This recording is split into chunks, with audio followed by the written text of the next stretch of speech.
Добрый день, уважаемые коллеги. Очень приятно, что мне предоставили честь открыть серию данных мероприятий. Наверное, потому что деятельность стационаров, наших интернатов очень связана с стационарной помощью тех, кто действительно нуждается и нуждается в максимальном объеме. Прежде всего, я бы хотела отметить тот факт, что проблема, наверное, это не проблема, а достижение, это увеличение длительности жизни. И то, чем, с одной стороны, мы можем гордиться, с другой стороны, формирует дополнительные требования, дополнительные потребности с точки зрения готовности именно социальной системы. И очень важно к этому подойти осознанно и планомерно.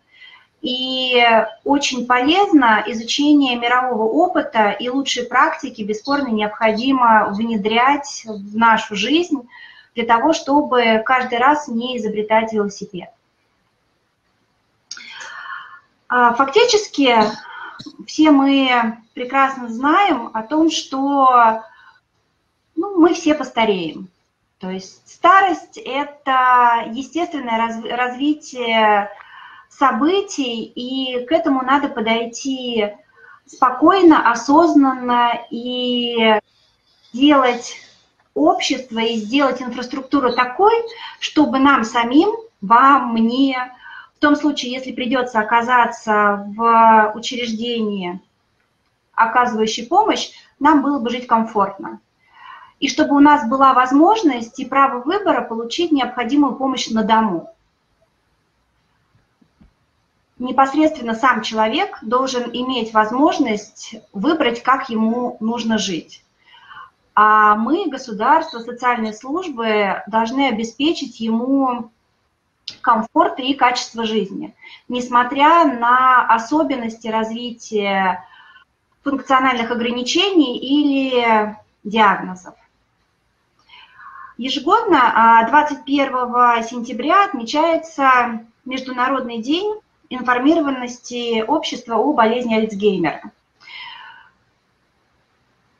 К сожалению, одновременно с продлением срока жизни и увеличением периода, непосредственно который выпадает на старость, мы не способны сохранить полностью свое физическое и когнитивное здоровье.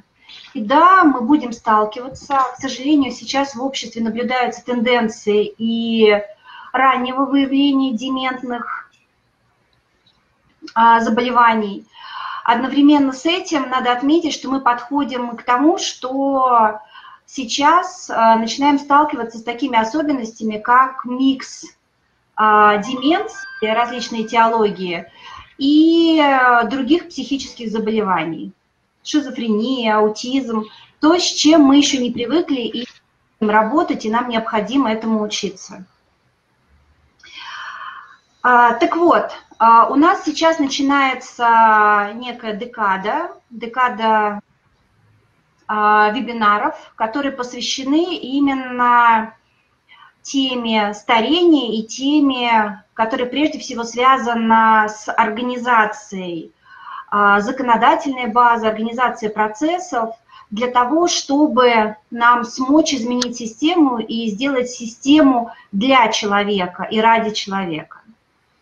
23 сентября в завершении данной декады пройдет более широкая конференция, и, честно скажу, планирую участие в данной конференции и искренне всех вовлекаю, потому что темы важные, темы актуальны для нас как для профессионалов и актуальны для нас как дальнейшим пользователей этой системы. Поэтому у нас сейчас с вами есть возможность изменять мир, причем изменять мир для себя и для своих близких.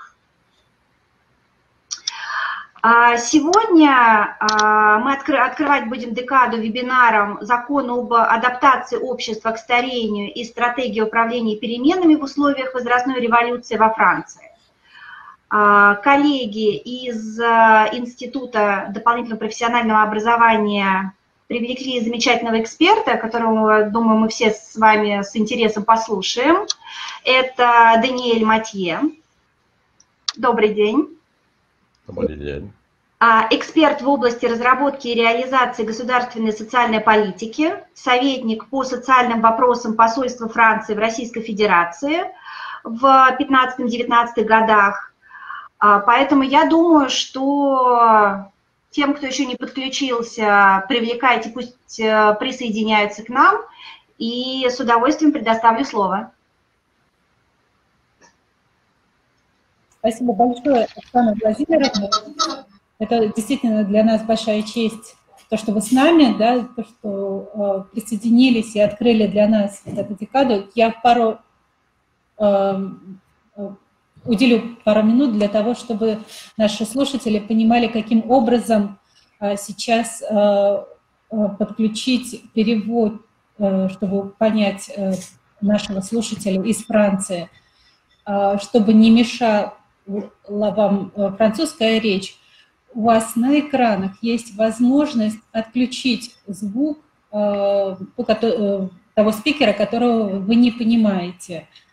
То есть на экране Даниэля Матье, если вы не понимаете французскую речь, можно будет отключить звук, да, выключить микрофон. При этом у вас будет включен звук у переводчиков. Да, то есть у вас есть две фотографии с инициалами перевод французский, ПФ. Соответственно, оставив звук только переводчиков, вы будете слышать именно речь переводчика. Даниэль, еще раз тоже рада приветствовать вас. Мы в нетерпении услышать то, как происходят перемены во Франции на уровне законодательства, а дальше всех остальных спикеров мы приглашаем также на вебинары завтра, в понедельник и во вторник, в течение которых мы сможем сравнить законодательство России и Франции, что у нас уже есть в плане политики старения, проанализировать, чего еще нет, и подискутировать на эти темы. Спасибо большое. Даниэль, вам слово. Спасибо. Chers amis, Madame la Ministre, chers collègues, Уважаемые коллеги, je vais donc vous présenter la loi de я расскажу вам 2015 сегодня sur тогда о законе l'adaptation de la 2015 société года об au адаптации vieillissement. общества к старению. C'est une loi importante Для нас это pour очень nous. важный Je n'ai pas закон. repris dans le titre de mon intervention le mot Я révolutionnaire, mais не je стала crois использовать слово qu'elle va assez «революционный» loin. в своем En même temps, выступлении, dans но тем ma не менее хочу présentation, сказать, je ferai что это attention очень aussi à важный vous шаг, dire les difficultés sur и lesquelles хочу также on bute, рассказать parce о que, тех parce que проблемах, nous с которыми entre нам professionnels, et приходится il est bien de se сталкиваться, dire потому что à как la fois профессионалы нам нужно ce qui avance признавать то, что у нас et puis получается, ce и qu'il то, faut что у нас continuer не à faire получается. avancer. Итак, Alors, un des один points из важных importants пунктов pour faire cette intervention est de dire моего que сегодняшнего si la выступления loi заключается в следующем. Если de закон 2015 nous a 2015 permis года de позволил нам transformer notre système адаптироваться de prise en charge des к personnes âgées dépendantes, обществу, c'est стареющему parce qu'il y a обществу, eu это потому, что avant у нас un certain уже nombre были de choses qui ont предпосылки. été faites. C'est toujours И pareil, on мы avance также étape par продолжаем étape, et работать, идем l'étape шаг dans за laquelle on peut шагом. avancer n'est possible que И si on a следующий déjà шаг fait возможен только, des если choses мы avant. сделали Alors c'est предыдущие le шаги. cas en Именно France так и pour ces questions происходило во de Франции по dépendance. вопросам Et иждивения c'est en пожилых fait людей. en В 2001 2001 qu'on a fait году quelque chose мы de très сделали important, очень la важный шаг, création de создали l'allocation индивидуальное personnalisée пособие по d'autonomie. автономности.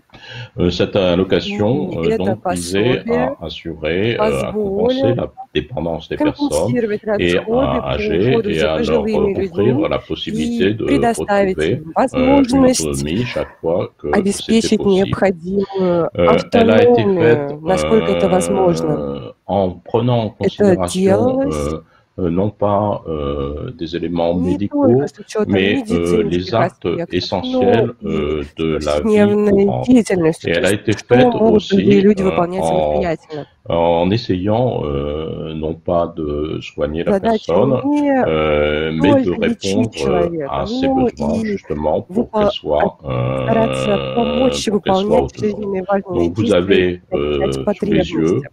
le texte Вот de cette текст loi qui закона, crée l'allocation создающего как раз personnalisée индивидуальное пособие по d'autonomie. C'est автономности. probablement deux paragraphes centraux dans notre Два législation. параграфа в нашем законодательстве.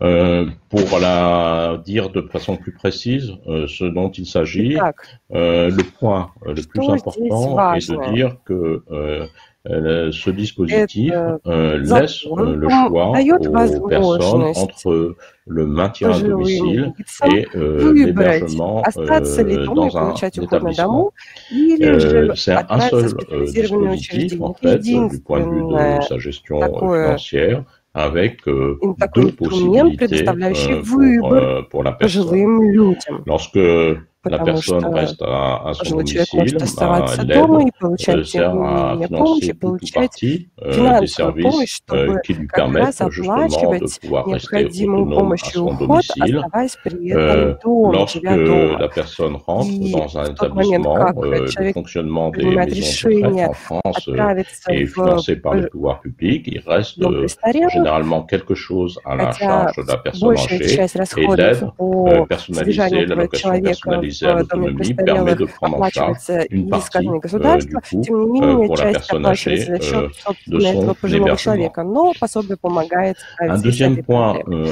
Еще important один pour важный момент comprendre le для système français понимания французской est de системы – savoir que это finalement il как y a понять, une как évaluation du понять niveau уровень de dépendance de автономности la personne. Et человека. cette Это évaluation est faite делается par с une помощью équipe специальной, pluridisciplinaire, une équipe многодисциплинарной médico-sociale команды, состоящей из qui donc специальных instruit работников. la demande Они d'aide. оценивают C'est aussi потребности пожилого une человека. évolution très forte que nous avons Мы здесь fait сделали en серьезный шаг 2001 вперед в que de 2001 construire une году. grille Мы создали nationale специальную d'évaluation de la сетку dépendance des personnes для âgées. оценки Sur la base, je ne автономности peux pas le détailler пожилых лиц. malheureusement, sur la base de Эта 10 сетка activités corporelles основывается et на de возможности 7 выполнять activités 10 domestiques et sociales.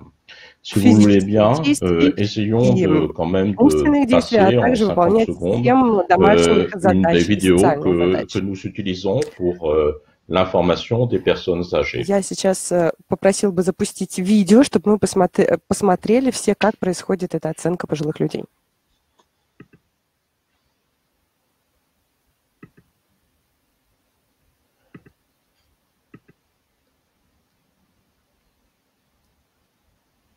Запустите видео, пожалуйста, если получится.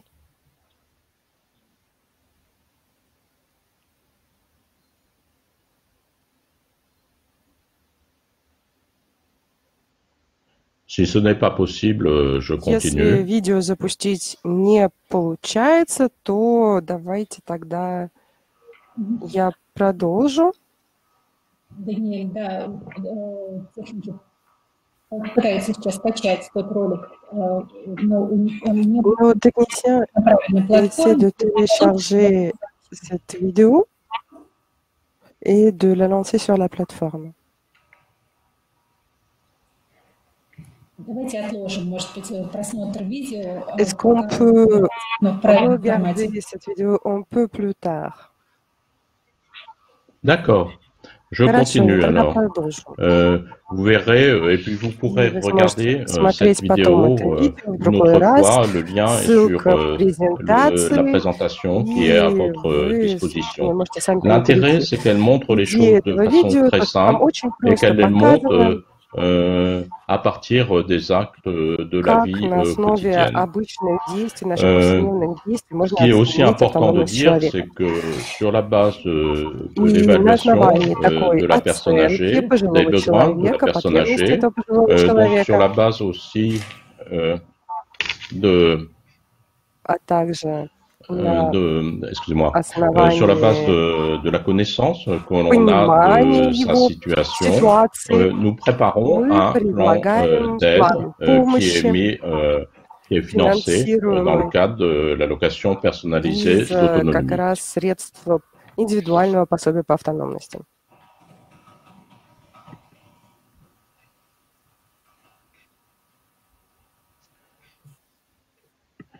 Je vous ai mis aussi quelques chiffres, c'est-à-dire ça porte pas, le système est forcément complexe, je peux pas vous en donner en quelques secondes tous les détails, et je voulais que vous sachiez les montants maximaux de l'aide qui est apportée aux personnes âgées dépendantes.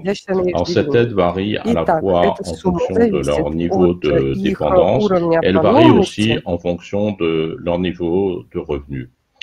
Sachez donc que dans notre construction actuelle, ce sont les chiffres en 2020, nous pouvons aller pour les personnes les plus dépendantes jusqu'à 1700 € d'aide par mois pour leur permettre de rester à domicile. C'est bien sûr des sommes importantes.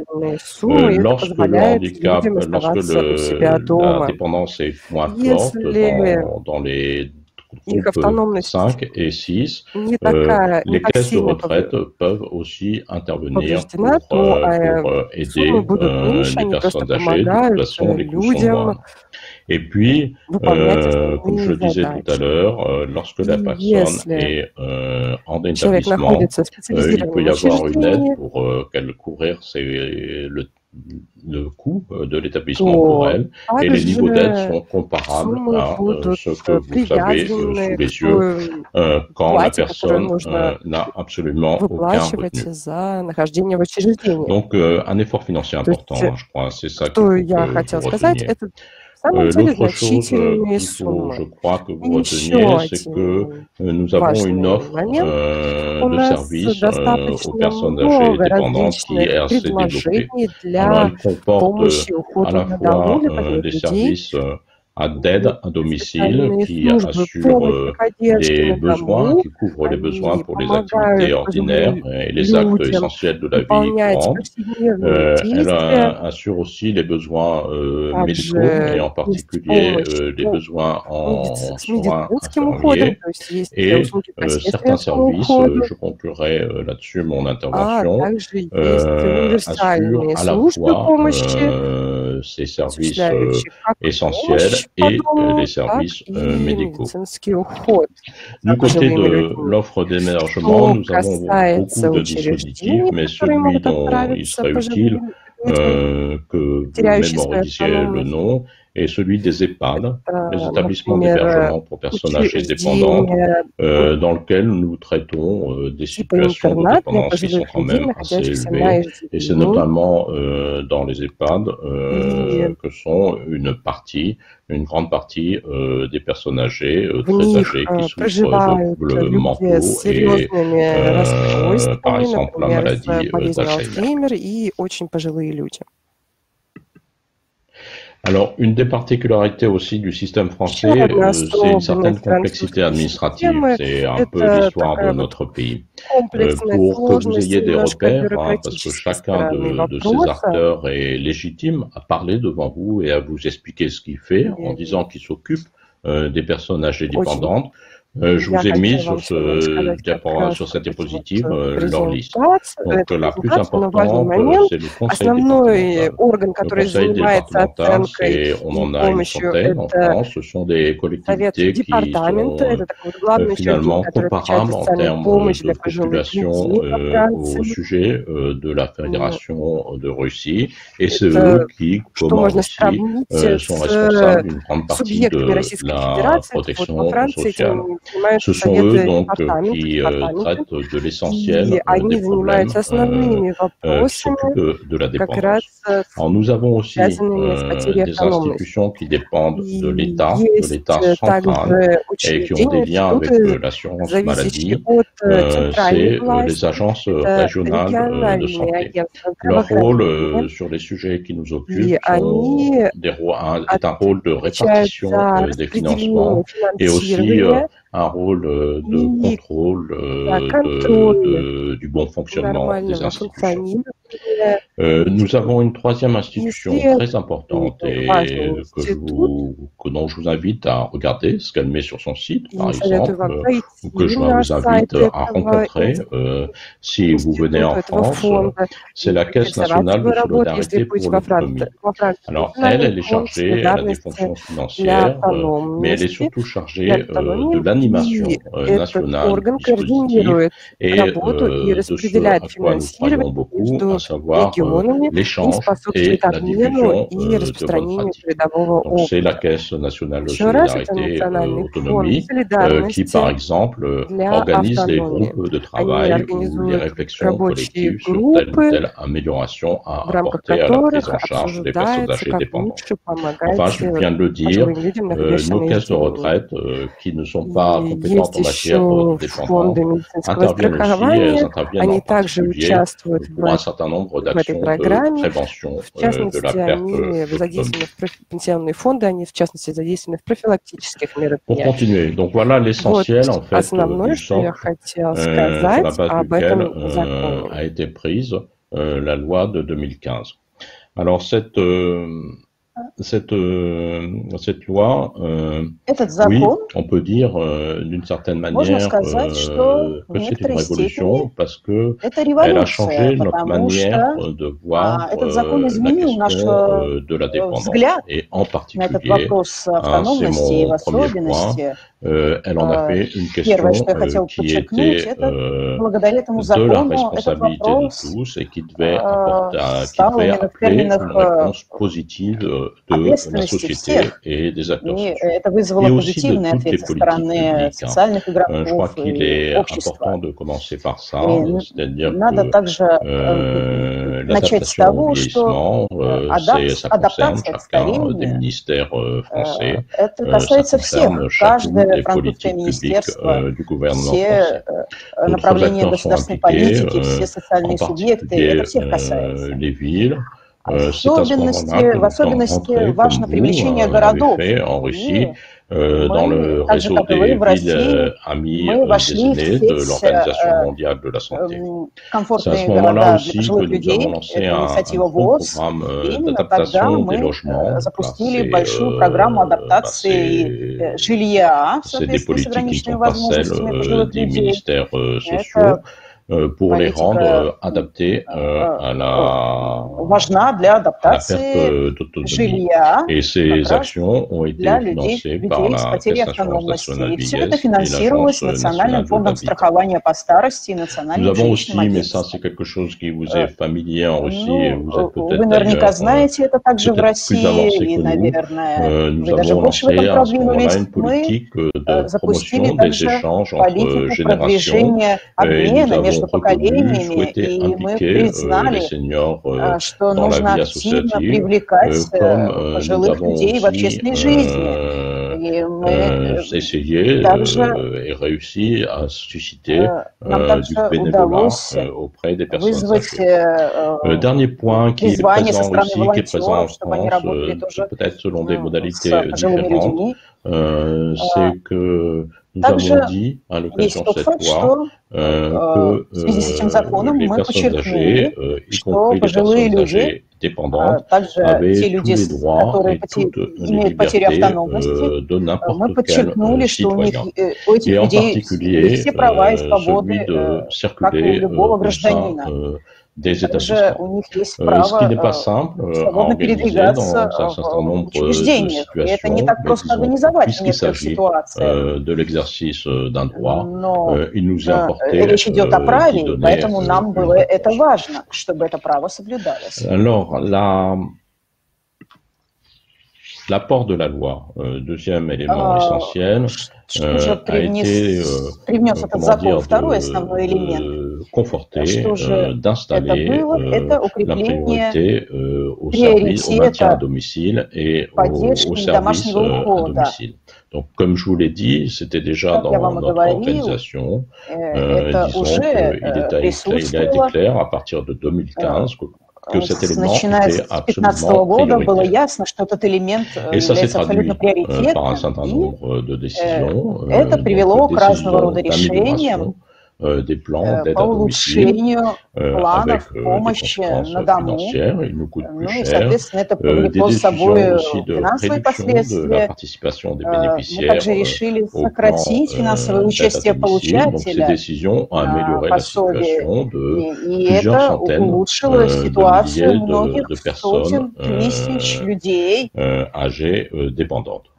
La CNSA aussi, je vous en parlais tout à l'heure, a relancé ses actions pour professionnaliser les services aux personnes. Et c'est à ce moment-là que nous avons avancé dans la mise en place de ces services polyvalents, assurant à la fois l'aide à domicile et les soins à domicile.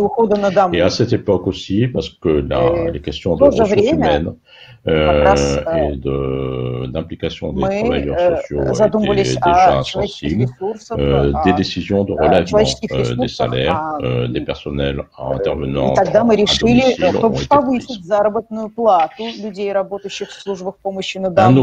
Un autre point très important, parce que là, finalement, même si bien entendu nous savions qu'il fallait prévenir la perte d'autonomie, même si bien entendu nous avions commencé à faire des choses, ce n'était pas un objet prioritaire de politique publique.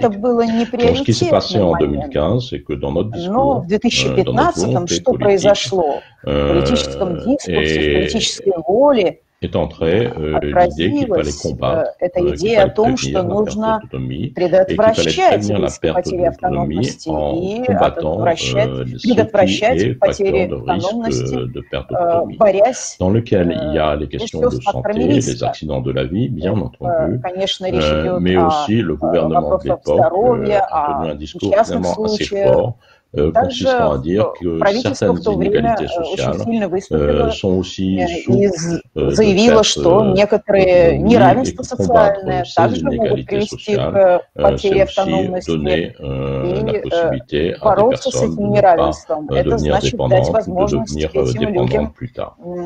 Alors ça a été instrumenté aussi avec un certain nombre de mesures qui sont difficiles à décrire devant vous, de repérage par exemple des fragilités des personnes, on s'appuie sur les médecins ou sur les intervenants qui vont à un domicile. Nous avons mis en place, comme vous le faites en Russie, des ateliers collectifs avec des activités qui préviennent la perte d'autonomie et nous avons aussi beaucoup sensibilisé les médecins, donc les médecins de ville, les médecins généralistes, aux questions de chute, aux questions de dénutrition, aux questions de perte de mémoire et aussi aux questions de dépression. C'est-à-dire que l'effort est fait pour que les médecins qui voient des personnes âgées, qui voient une même personne probablement 2 ou 3 fois par an, soient en situation d'avoir tout de suite la bonne réponse qui permet d'éviter une dégradation éventuelle de leur situation.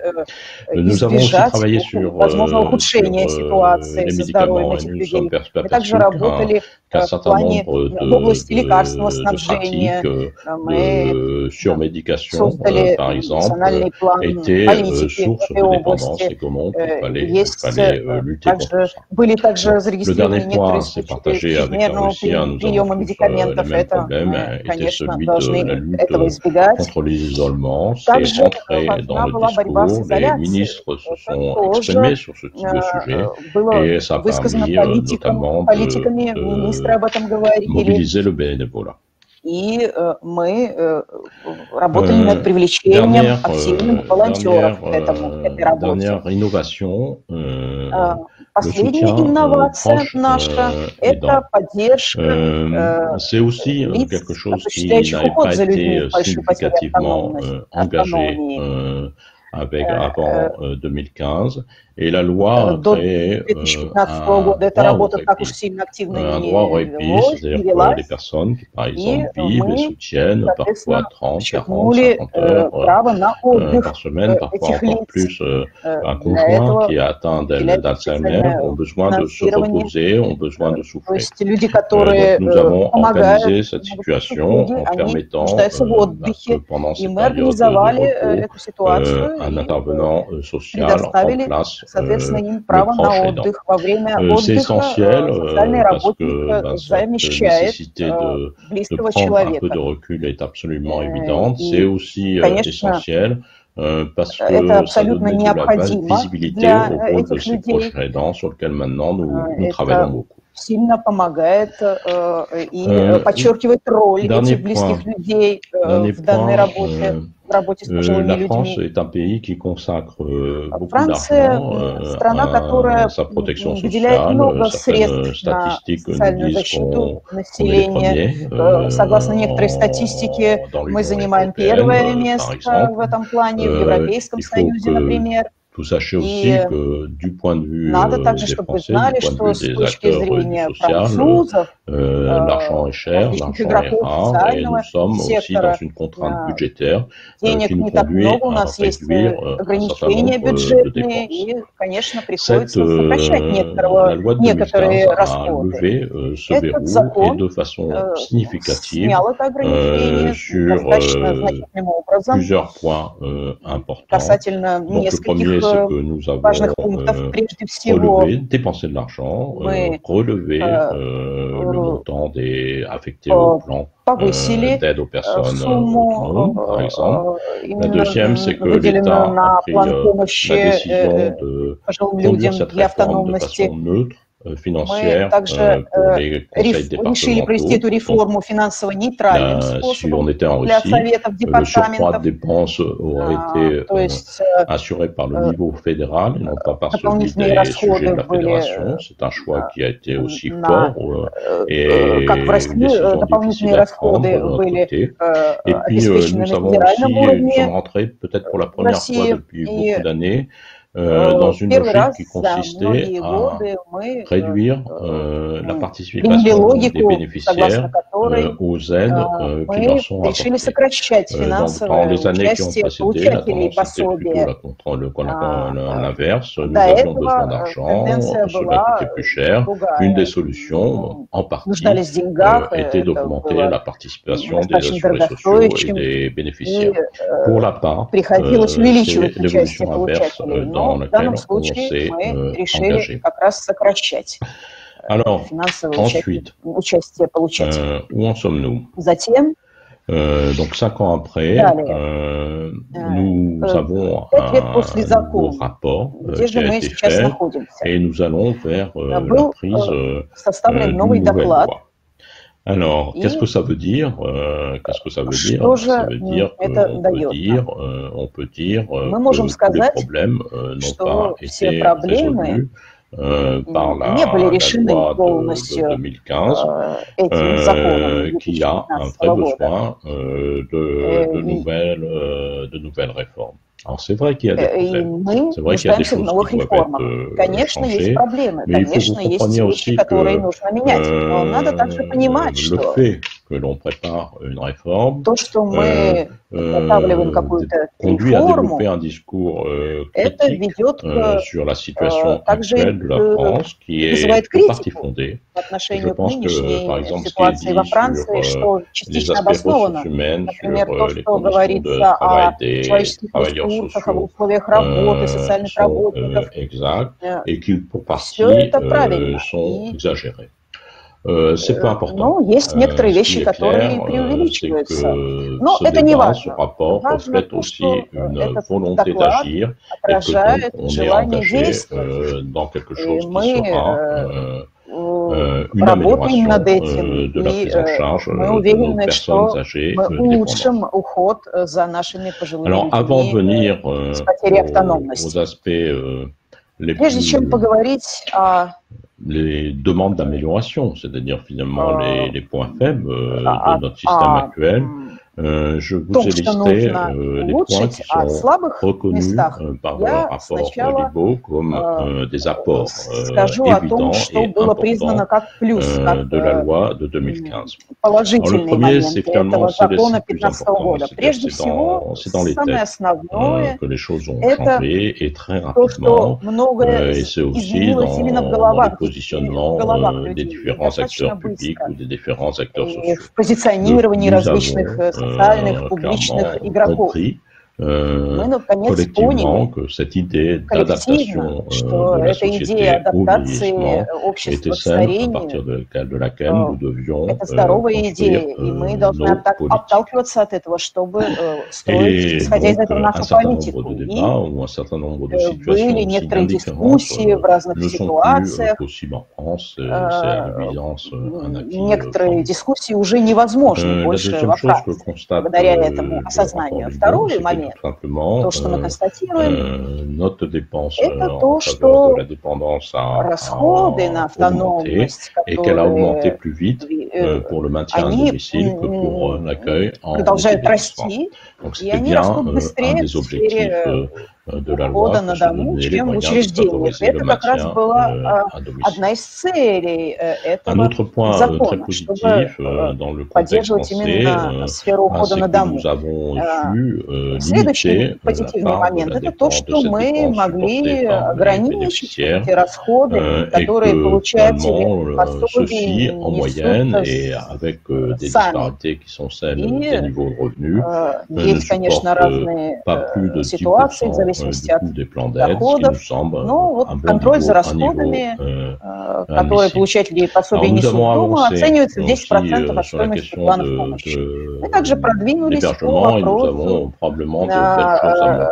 проживания. Comme des résidences autonomie, также des résidences de service, nous commençons aussi de façon significative à avoir des personnes âgées dépendantes qui sont dans des familles d'accueil. Bref, nous avançons comme vous sur ces organisations qui sont des alternatives humaines, plus proches, qui ressemblent plus à un domicile ordinaire, donc des alternatives à la maison de retraite ou à l'EHPAD classique. Et puis,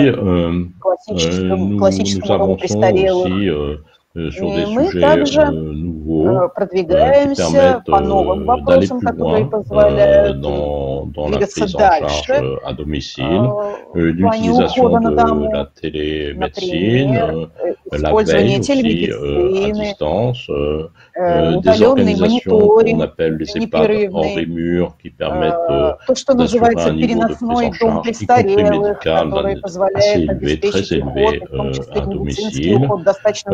Et puis une rénovation aussi d'une partie de nos établissements. Donc je cite dans la présentation le village qu'on a créé различные учреждения, как, например, вот деревня для больных Альцгеймером, est inspiré de modèles d'Europe du Nord et qui répond вдохновляется как раз тем, что мы видим в Северной Европе, и это, конечно, отвечает потребностям пожилых людей.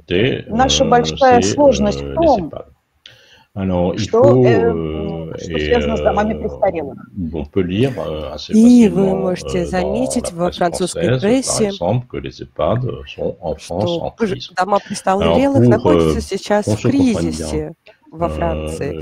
Я посетил несколько таких домов престарелых в России и могу сказать, что ситуация серьезно отличается во Франции и в России. У нас больше резидентов, больше пожилых людей, то есть люди на такой пожилой группе, и наши дома престарелых принимают как раз таких престарелых, находящихся в гораздо более сложной ситуации, чем те престарелые, Et pour nous, elles sont le lot commun, c'est vraiment la majorité. Et on sait d'ailleurs que cette évolution n'est pas terminée parce que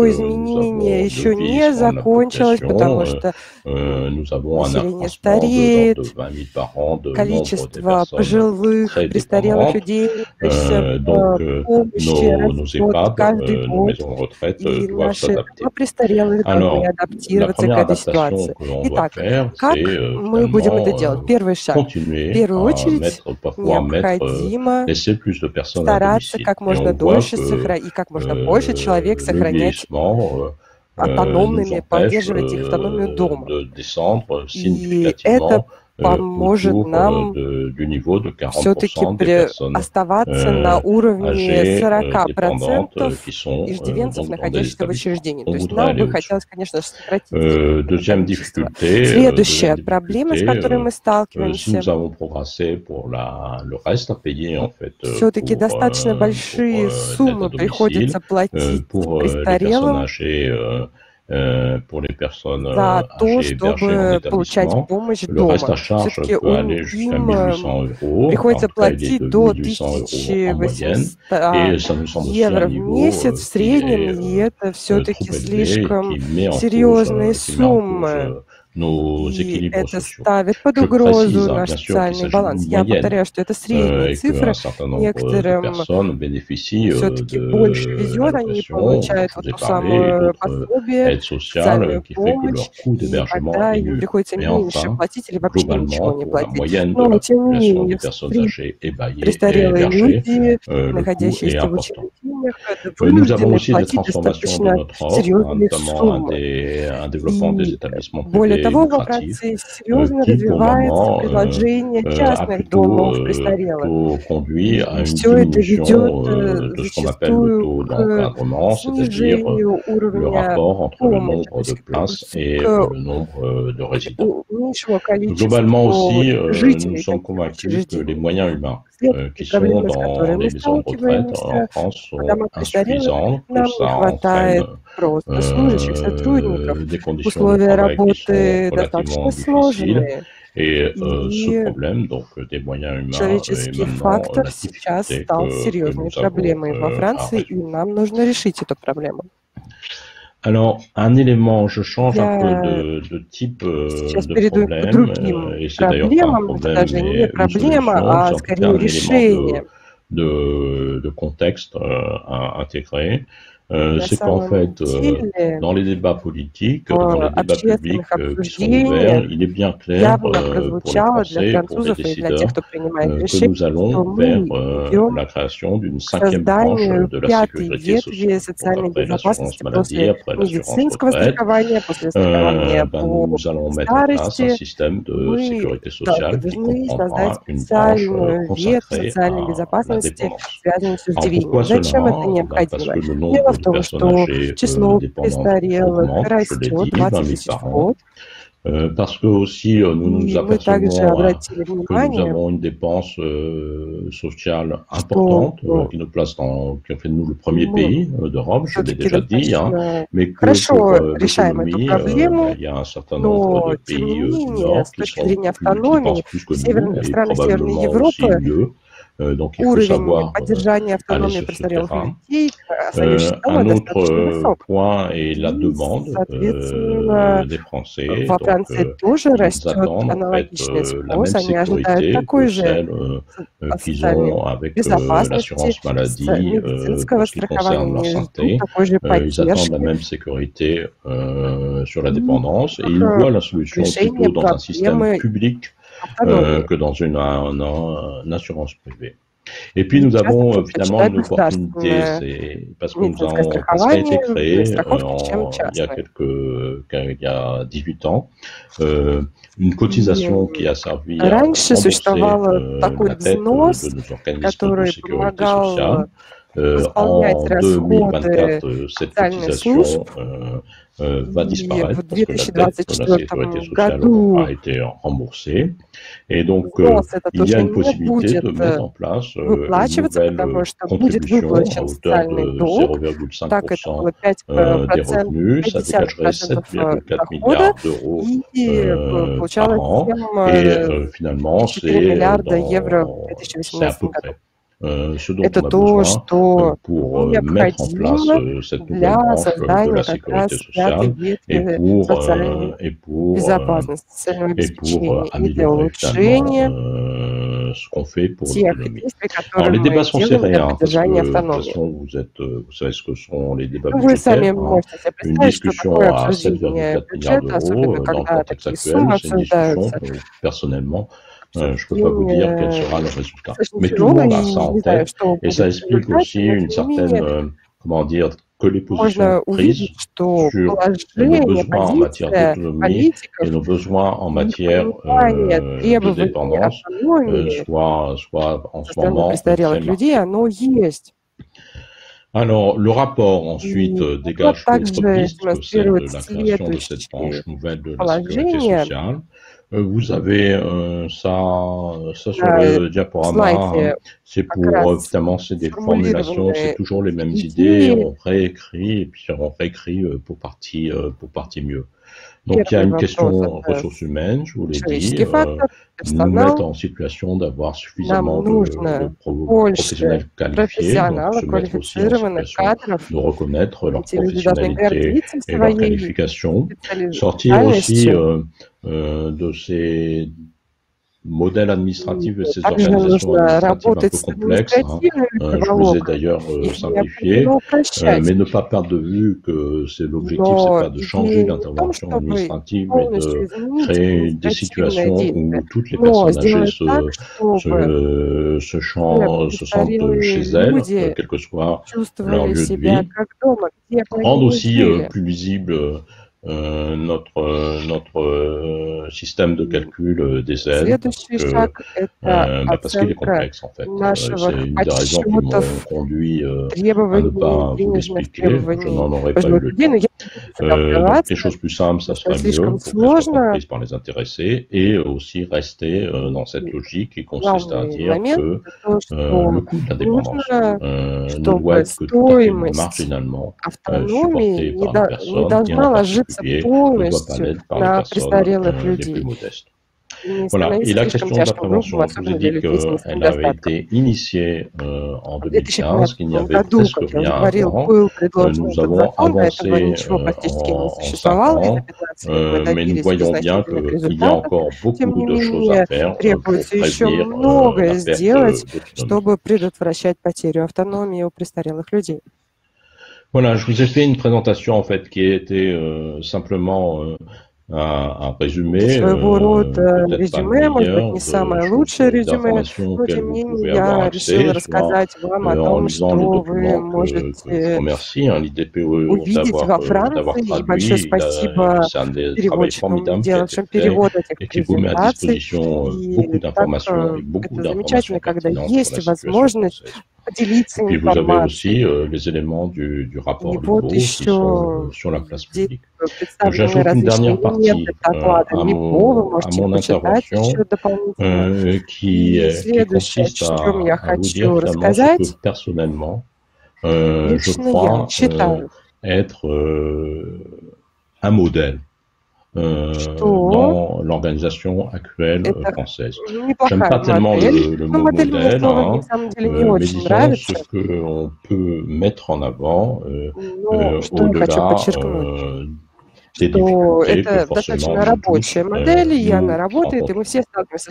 Alors la première chose qu'on a su faire, qui est probablement faite aussi dans d'autres pays, mais qui est absolument fondamentale, c'est de sortir d'une logique qui soit une logique медицинской, чисто медицинской логике. То есть мы рассматриваем вопрос исчисления автономии не только с точки зрения медицины. Это не только медицинский уход. Мы оцениваем, как я уже говорил, в рамках той сетки Agir, надеюсь, видео, эта оценка не основывается только на медицинской оценке человека, но и на оценке возможности человека выполнять базовые Et ces actes essentiels de la vie quotidienne, c'est bien des choses de la vie quotidienne. C'est se déplacer à l'intérieur de sa maison, ne pas se déplacer à l'intérieur de la maison, faire ses toilettes, préparer son repas, être capable de manger, etc. Être capable, c'est de prendre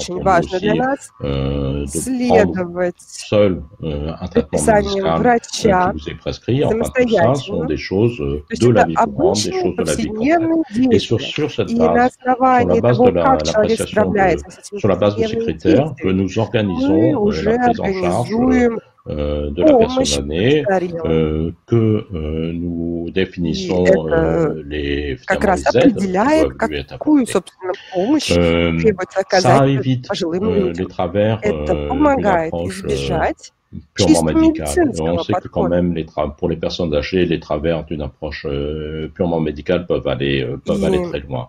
Donc, si on se soigne, on soigne. Si on ne sait pas soigner, on ne fait rien. С пожилыми людьми часто так бывает, они просто иногда забывают о том, что нужно заботиться о себе. On évite aussi de penser de rentrer les personnes dans des catégories, elles ont une maladie, et de les considérer comme des personnes. Ça nous permet aussi plus facilement de privilégier la qualité de la vie de la personne sur la qualité des soins. On peut avoir, bien entendu, dans nos hôpitaux, d'un niveau de qualité des soins absolument formidable. Mais est-ce vraiment vers cet objectif qu'il faut aller? Est-ce qu'il ne vaudrait pas mieux allonger tout à fait significativement la durée de vie dans laquelle les personnes peuvent être satisfaites de la qualité de leur vie. Enfin, toutes ces questions sont des questions sur lesquelles on peut répondre de façon opérationnelle. Parce que notre évaluation de la dépendance est distincte du diagnostic médical. Nous avons un outil, je vous ai mis un lien dans le diaporama, ça c'est une grille, Agir, c'est un référentiel, comme vous en avez en Russie, probablement peut-être plus développé, plus centré sur ces questions de vie quotidienne dont j'ai parlé, et surtout, nous avons maintenant une expérience de 20 ans de l'utilisation de ce type d'outils, c'est-à-dire que nous sommes capables, je crois, j'espère, enfin, en tout cas nous avons atteint l'âge de la maturité, mais nous sommes capables de les utiliser de façon intelligente et de façon pertinente. Donc c'est un point fort de la France. Et je vous invite à vous faire expliquer par des Français, par exemple, ce qu'est Agir. Il faut plusieurs heures, il faut probablement une journée. C'est probablement très intéressant. Deuxième point fort. Nous avons presque 1 million de personnes qui interviennent, qui accompagnent les personnes âgées en établissement et aussi pour l'aide et l'accompagnement à domicile et aussi pour les soins à domicile. Alors ces personnes, bien entendu, nous entendons ce qui est dit par le rapport Hugo, nous savons qu'il faut répondre à des difficultés de recrutement, nous savons qu'il faut améliorer les conditions de travail, nous savons aussi qu'il faut améliorer les rémunérations et les carrières. Mais si vous voulez, ce que je dois dire devant vous, Russes, c'est qu'il n'y a pas que ça. Il faut aussi dire tout simplement que notre million de personnes qui savent intervenir auprès des personnes âgées est un capital humain absolument formidable et irremplaçable, et que finalement ça nous met dans une position très solide pour améliorer notre prise en charge et pour avancer. Donc là aussi, si vous voulez, plutôt que d'écouter une intervention, plutôt que de regarder un diaporama, aller tout simplement échanger avec ces professionnels français. Ils sont tous des gens intéressants, ils sont tous des gens impliqués dans leur travail, ils sont tous attachés à la qualité du service qu'ils apportent, et très probablement ils seront heureux de discuter avec vous, ils seront heureux de répondre à vos questions, ils seront heureux aussi de vous poser des questions sur ce que vous faites, parce que c'est intéressant. Donc ce point fort, la ressource humaine, le capital humain. La France a un capital humain qui lui permet de prendre en charge les personnes âgées. Troisième point fort, même si finalement ce n'est qu'une minorité de nos services qui interviennent à domicile, ces services polyvalents d'aide à domicile et de soins à domicile que l'on appelle les SPASAD. Donc il s'agit bien des deux dimensions, la dimension médicale, la dimension infirmière et la dimension accompagnement. Alors ce qui permet en plus, c'est l'unicité d'interlocuteurs pour les personnes âgées qui n'ont pas à s'adresser à 2 ou 3 services différents, qui ont le même interlocuteur, c'est bien entendu important. Ils améliorent aussi, et on voit vraiment de façon tout à fait sensible, la manière dont on prend en charge les personnes âgées, parce que bien coordonner différentes interventions, c'est forcément beaucoup mieux que ne pas coordonner. Donc ces fonctions, ces services ont une qualité de service justement très supérieure à celle des autres. Et puis aussi, on s'aperçoit qu'ils sont finalement notre bon point d'appui pour avancer sur les questions de prévention, parce que comme les autres intervenants à domicile, ils sont capables de voir le problème, mais ils ont aussi une capacité finalement à orienter, à trouver tout de suite la bonne réponse qui évite une dégradation de la situation. Alors nous n'avons pas assez, à nos yeux, développé les SPASAD. Nous souhaitons le faire plus, mais si vous avez l'occasion d'aller de discuter avec ces professionnels, faites-le, parce que ils ont probablement trouvé des réponses à des questions que nous posons tous et que vous posez aussi. Dernière grande avancée de la France qui s'est faite autour de la loi de 2015, qui en tout cas a été déclenchée par la loi de 2015. Donc ce travail, cette prise en compte que nous avons maintenant de la situation des proches aidants. Et cette volonté aussi que nous avons d'accompagner non seulement les personnes dépendantes, mais aussi ceux qui, dans leur famille ou dans leur relation, les accompagnent. Alors c'est énorme, c'est-à-dire que nous estimons en France que 3,9 millions de personnes apportent régulièrement une aide à une personne âgée vivant à son domicile pour répondre à des difficultés liées à l'âge ou pour répondre à des difficultés liées à l'état de santé. Ce n'est pas que des personnes âgées dépendantes, il y a aussi des situations malheureusement dans lesquelles la personne âgée est autonome, mais c'est énorme, c'est une indication forte pour la société française que le million de personnes qui travaillent pour la dépendance comme salariés que je vous indique. Ce qu'on voit aussi, et évidemment ça a surpris une partie d'entre nous, c'est que plus la personne est dépendante et plus elle est aidée. Elle est aidée plus par les professionnels, bien entendu, c'est leur métier, mais elle est aussi aidée plus par son entourage. Donc cette double implication se renforce au fur et à mesure que la dépendance s'accroît et bien entendu elle est comment dire, particulièrement, elle peut être particulièrement dure pour ses proches aidants.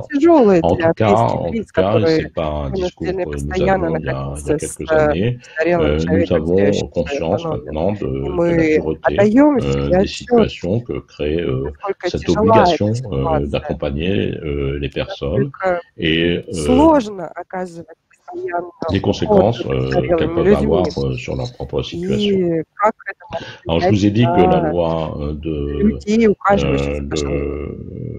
75 a créé le droit au répit.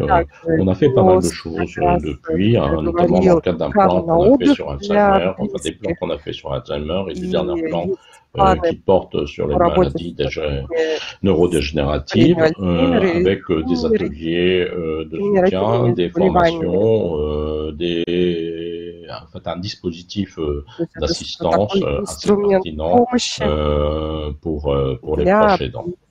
Et puis, le rapport Liebo nous conduit sur un nouveau sujet que nous n'avons pas encore exploré.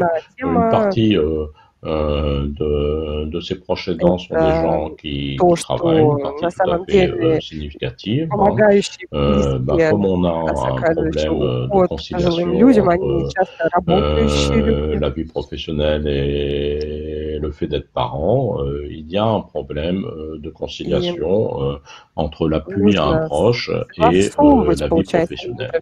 Et donc, beaucoup de propositions du rapport Liebo portent sur de nouveaux dispositifs, par exemple des congés de proches aidants indemnisés qui permettraient de mieux faire cette conciliation.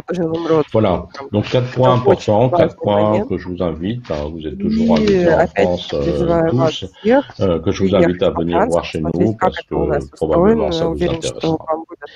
J'en ai terminé de mon intervention, je suis à disposition pour répondre à des questions. Je redonnais la parole au traducteur que je remercie et je vous remercie tous pour votre attention. Даниэль, спасибо. Мы получаем Merci beaucoup. Положительные комментарии. Nous recevons des commentaires très positifs. Также у нас есть несколько вопросов.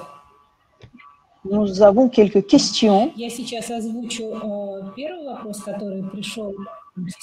La première question que je vais lire. Достаточно длинный, поэтому я произнесу.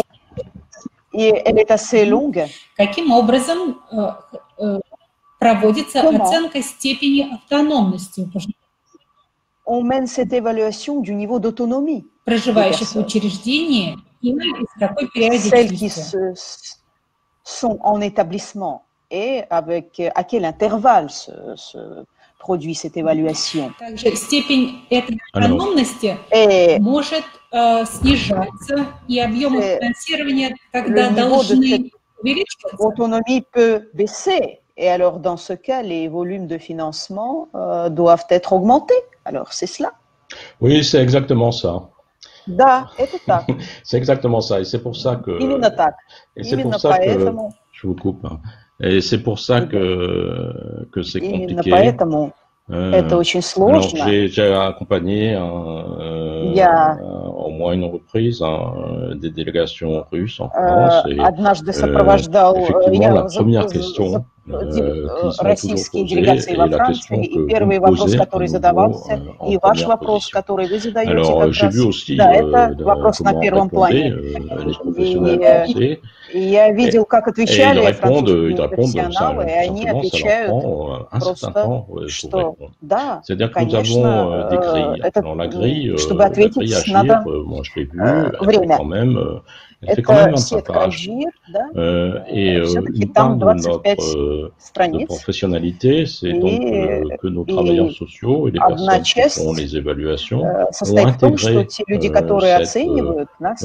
complexité et arrivent à évaluer la situation de la personne sur la base sans renvoyer la complexité à la personne âgée. Pour la personne âgée, les questions qui lui posent sont des questions simples. При этом задавая простые вопросы пожилому человеку. Et de это вопросы простые, на них легко ответить. И из этих простых ответов у них получается, благодаря этим простым ответам, оценить ситуацию, благодаря их профессиональной компетенции. И они заполняют формуляры, и могут оценить нормально эту ситуацию. Я не могу сказать вам больше, и я могу вам дать ссылку, чтобы вы увидели эту сетку. И, мне кажется, эти вопросы в России тоже очень важны. Нужно смотреть каждую ситуацию, нужно спрашивать у человека, как дела, как все происходит. И когда мы спрашиваем, то это помогает, конечно, оценить. Что касается по уходу, что касается ухода дома. Что касается учреждений, к сожалению, там больше людей с значительной степенью потери автономности, там труднее оценить, да, там есть также вопросы медицинские, чисто медицинские, которые нужно рассматривать. Но, тем не менее, профессионалы, у них получается это оценить. И эта оценка имеет гораздо больше последствий на уровень финансирования. Когда это касается учреждения. Эта дискуссия более сложная, потому что финансовые последствия, конечно, достаточно значительные. Я вам сказал, что доклад Либо там хотели предложить усиление, консолидацию нашей системы финансирования. И ясно, что сетки, которые мы используем в домах престарелых, учреждениях, чтобы оценить масштаб des soins qui doivent être apportés aux необходимой помощи и ухода et les conséquences à en tirer dans le budget de l'établissement, qui est pour l'essentiel un budget financé par le pouvoir public. Поскольку этот бюджет все-таки финансируется государственными властями, конечно, эти системы мы должны пересмотреть и упростить. И сетка АДЖИ, что касается автономности, те люди, которые находятся дома, мы с этой сеткой очень удовлетворены и хотели бы дальше продолжать с ней работать. Именно вот что касается по уходу на дому. Я так понимаю, если это не секретная информация. Donc, si ce n'est pas un secret, comme beaucoup de gens nous écoutent, y compris des gens qui travaillent en établissement, qui prennent des décisions, nous voudrions regarder cette grille que vous utilisez en France. Et je vais passer à la deuxième question, alors. Y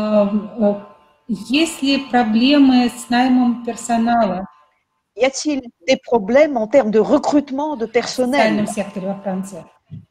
dans le secteur social en France? Y a-t-il des problèmes en termes de recrutement de personnel? Est-il difficile de recruter? Oui. Oui, tout à fait. Tout à fait, c'est un problème auquel on veut apporter une réponse. Alors, это проблема, на которую мы должны ответить как-то. On y a été confronté, comme vous, nous avons été confrontés au Covid-19, qui a été difficile, le moins qu'on puisse dire, dans les maisons de retraite. Nous voyons ces deux choses, c'est-à-dire qu'à la fois nos personnels ont su faire face à cette crise, et il faut tout simplement les en remercier, il faut aussi dire que nous avons été capables de faire ce qu'il fallait faire. Et puis en même temps, il faut dire que cette crise, parmi d'autres, a révélé que nous avions des difficultés de recrutement, qu'il fallait recruter plus, que pour cela, les personnels devaient être mieux payés. Et que leurs conditions de travail devaient être améliorées. Dans ce mouvement, on y est rentré pour l'hôpital public. Это касается и государственных госпиталей, клиник, но это также касается и ухода за пожилыми людьми, конечно. И хотел бы дать вам, привести один пример, который, может быть, вы это даже и знаете. De ces personnes âgées qui interviennent à domicile. C'est par exemple une fois, люди, пожилые люди, да, с которыми работают профессионалы на дому, если речь идет, например, о загороде, о деревне, un petit bouquet pour le laisser часто бывает так, что, например, человек приходит и приносит маленький букетик, который он собирает и оставляет на кухне для пожилого человека. Вот. Donc, c'est des métiers такой человеческий подход. То есть это значит, что персонал должен быть человечным и думать о другом, понимать проблемы другого человека. И, конечно, это трудная профессия, особенно работа с пожилыми людьми. Потеря автономности, в частности, в деревне, за городом. Конечно, да, эти люди пожилые, они либо умирают, либо их отправляют в учреждения, многих из них. И мы должны быть человечными, должны понимать, мы во Франции пытаемся понимать, что это трудная работа, что это профессия, у которых очень, которые очень важны в плане социальном, и в плане иерархии зарплат. Здесь тоже нужно понимать, что нужно многое исправить, повышать зарплаты, чтобы сгладить эту трудность работы. Я также бы хотел сказать, что мы знаем, что мы будем в этом направлении работать, мы должны будем инвестировать в эту область, и это позволит нам сократить эти проблемы с наймом. Спасибо большое. Merci beaucoup. Россия также сталкивается с проблемой. La Russie est confrontée à ce problème de personnel. J'ai encore une question.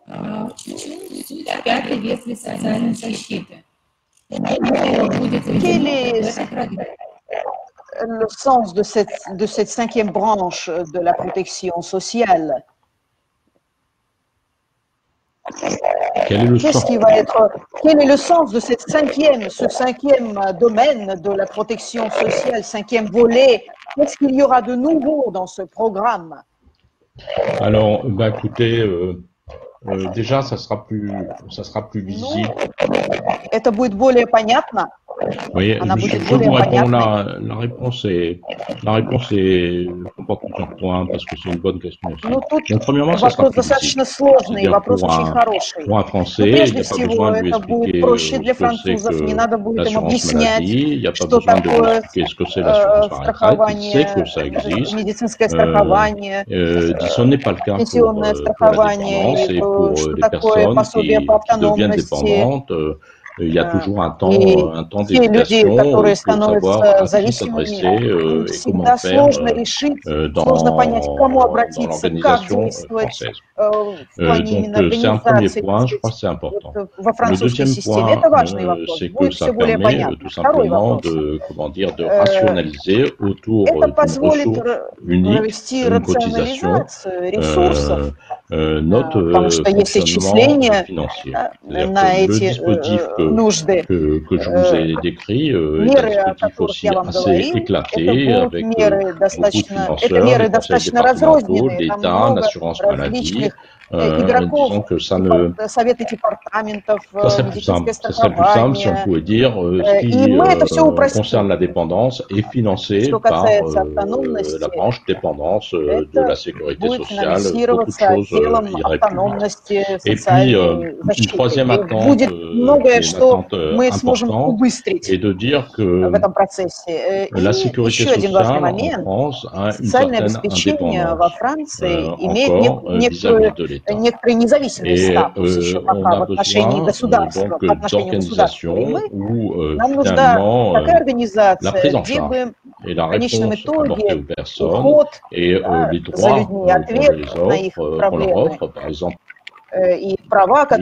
repose sur une institution qui ne soit pas complètement contrainte par le calendrier politique. C'est des sujets notamment de moyen terme. On sait très bien combien on aura de personnes dépendantes en 2030 et en 2035. Et sur ces sujets, évidemment, on a besoin de décideurs qui puissent aussi travailler sur le moyen terme. Donc c'est une des attentes qui est faite dans ce nouveau régime, cette nouvelle branche de la sécurité sociale, si elle se met en place. И поэтому мы будем вот действовать в том направлении, чтобы рационализировать всячески этот процесс. Спасибо большое. Merci beaucoup. Encore une question. Каково соотношение частных и государственных домов для проживания людей во Франции? Le rapport entre établissements privés et publics, les EHPAD publics et privés en France. Quel est le rapport? Quel est le pourcentage de... Alors, on a à peu près, je n'ai pas les chiffres en tête, je vais vous dire. On a à peu près 20% on a à peu près 20% d'établissements privés à but lucratif. 20% частных учреждений. Oui, 50% qui sont des établissements qui dépendent d'associations, donc d'organisations privées mais à but non lucratif, et 30% qui sont des établissements qui dépendent de collectivités publiques, soit des communes ou autres, soit aussi des hôpitaux. Il y a encore un certain nombre de maisons de retraite qui sont rattachées à des hôpitaux. Donc la part la plus importante, c'est le privé non lucratif, des associations. Et ce qui est important de dire, c'est aussi que tous ces établissements sont financés de la même façon. C'est-à-dire que si on est public, si on est privé, si on est lucratif ou si on n'est pas lucratif, théoriquement, les barèmes de prise en charge seront les mêmes. Получением дохода или нет, все равно, тем не менее, государство их финансирует.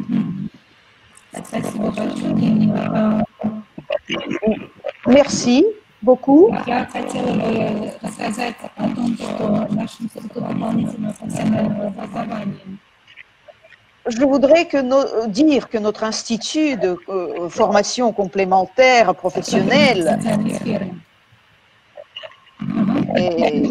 travaille dans la sphère sociale.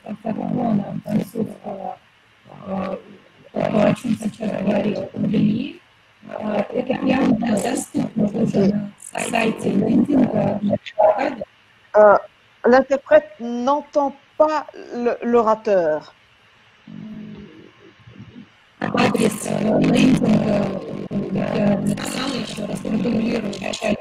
Écoutez, il y a quoi qui Je suis désolée, mais l'interprète n'entend pas du tout l'orateur. Il y a Екатерина, от вас идет треск. Очень сложно. Переводчики не слышат вас.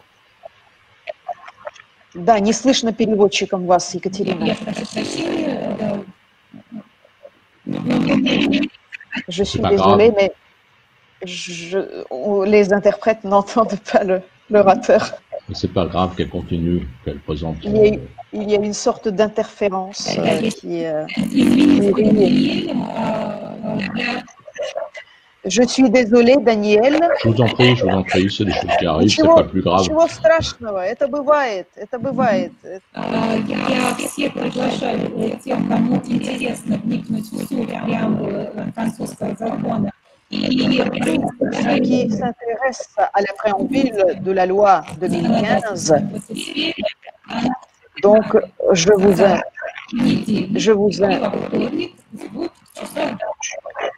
Je vous invite à nous rejoindre lors de nos sessions, nos webinaires en ligne, lundi prochain et mardi prochain, si j'ai bien entendu. Hein. И последний вопрос. Даниэль, ваши видео мы нашли в интернете, смогли скачать. Вы хотите проиграть их сейчас?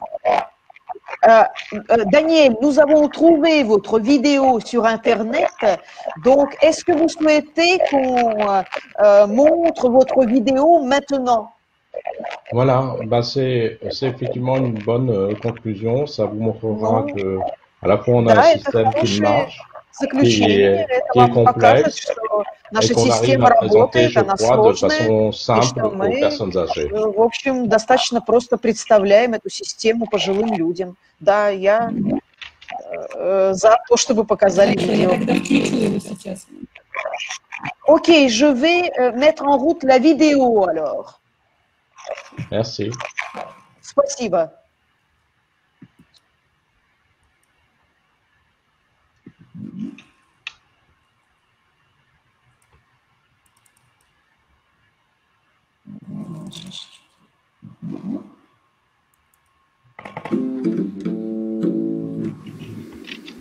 Sophie a effectué une demande d'APA. Вместе за автономию. Sophie a effectué une demande d'APA pour sa mère Jacqueline. Софи попросила пособие для своей мамы Жаклин. Хорошо.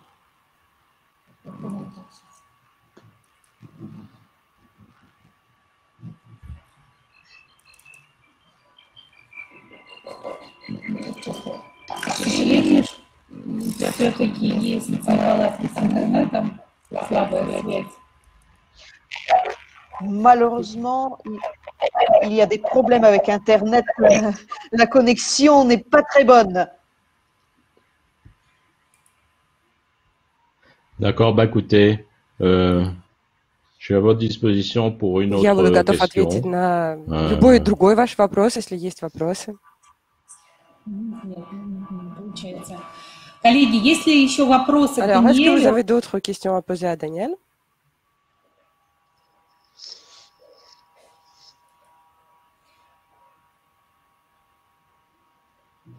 Если вопросов нет, тогда спасибо большое. Все файлы, все ссылочки на презентацию Non, bah écoutez, поделимся на сайте, de mon côté, на лендинге нашей бригады. Je voudrais dire, j'espère vous avoir intéressé Я dans надеюсь, что cette я смог présentation. заинтересовать вас своей презентацией, со своей стороны хочу сказать. Je voudrais aussi féliciter et remercier l'IDPO pour le travail qu'il fait. Et c'est assez formidable. Donc, si tous les éléments d'information qui vous sont fournis ne sont pas utiles, bah, ce sera de la faute à la France et pas à l'IDPO qui vraiment travaille beaucoup et de façon très utile à notre coopération. Je suis moi-même à cette disposition et à votre disposition aussi pour continuer ces échanges, répondre ponctuellement à vos questions ou faire, si vous le souhaitez, d'autres interventions. Merci beaucoup de votre attention. Спасибо. И с Даниэлем мы еще раз встретимся онлайн 23 сентября во время конференции. On va retrouver Daniel en ligne le 23 septembre pendant notre conférence. Спасибо большое. До свидания. Au revoir, merci à tous. Merci.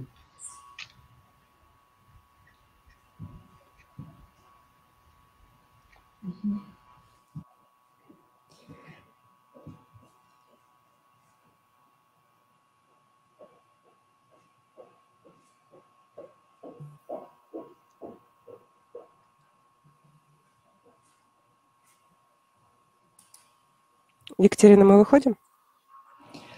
Да, я жду, когда нас официально отключат, видимо, в технической комнате. Спасибо вам тоже за работу. Сейчас встретимся.